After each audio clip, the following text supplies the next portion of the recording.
I want to ask also about Tulsi Gabbard.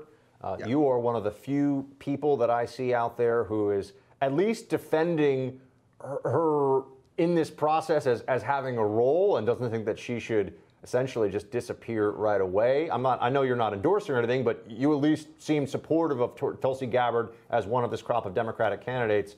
What do you see as the either legitimate or illegitimate criticisms of her? I mean, how do you gauge her candidacy, and why is it important to you that she stay in this to at least see how it transpires? Right. So I'm not endorsing Tulsi. Right. I'm not endorsing Bernie. I'm not endorsing anybody. I'm just kind of, I have personal preferences and I'll vote in the primary. But it's not going to necessarily dictate my general analytical thrust. I think the campaign to otherize and delegitimize Tulsi Gabbard is itself really disturbing. Just think of how she's discussed. I mean, you've seen this as much as I have. She's portrayed as a total crank, a weirdo, somebody who has been coddling dictators. She's been accused of being a member of a cult. It really harkens back to how the media tried to otherize, quote unquote, Ron Paul, Dennis Kucinich, other candidates in previous electoral cycles who were seen to be inconvenient or be too challenging of foreign policy consensus in particular. And this is what always happens when candidates forthrightly challenge foreign policy consensus. They are deemed to be out of their minds.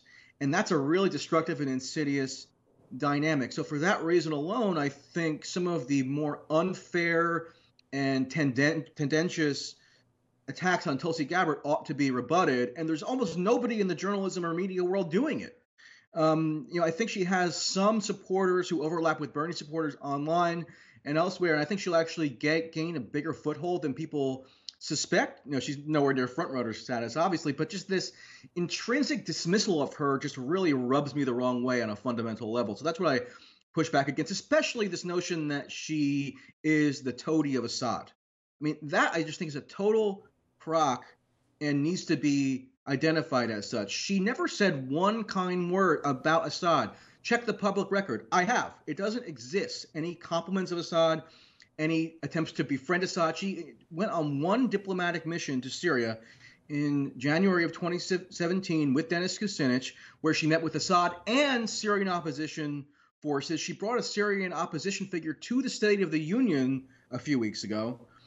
And the whole point of her going there was to seek a diplomatic resolution to a horrible and destructive civil war that the United States had helped exacerbate by sending weaponry to radical Islamists in Syria.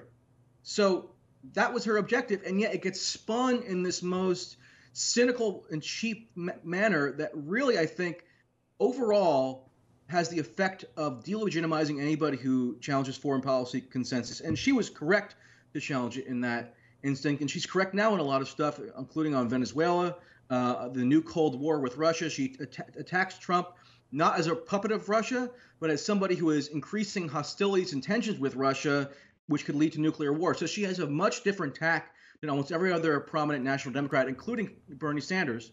And on that grounds, I think she is worth at least rebutting the smears that have been thrown her way. Right, including her in the conversation. Michael, great to have you this morning. Great Thanks to have your thoughts. Thanks. All right, thanks.